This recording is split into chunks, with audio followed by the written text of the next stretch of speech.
ফাঁচী কাঠৰ ৰছীডাল ডিঙিত লৈ মুখত হাঁহি পৃথিৱীৰ ইতিহাসত চাগে এনেকুৱা ঘটনা বিৰল।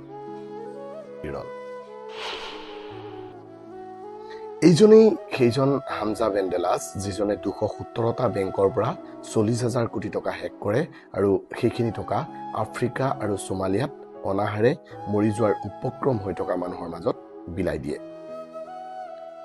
বেংক হেকিঙৰ অপৰাধত অভিযুক্ত হোৱা হামজা বেণ্ডেলাছক আদালতে ফাঁচীৰ ৰায় প্ৰদান কৰে।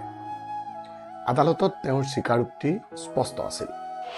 মই কোনো পাপ কৰা নাই। দুখীয়াৰ পেটত লাত মাৰি দুৰ্নীতি ভ্ৰষ্টাচাৰীবিলাকে দুখীয়াৰ ধন বেংকত জমা ৰাখিছিল।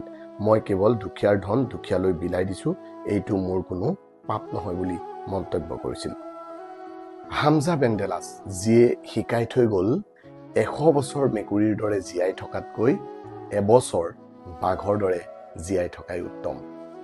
ভিডিঅ'টো ভাল লাগিলে নিশ্চয় এটা কমেণ্ট কৰিব আৰু শ্বেয়াৰ কৰিবলৈ নাপাহৰিব।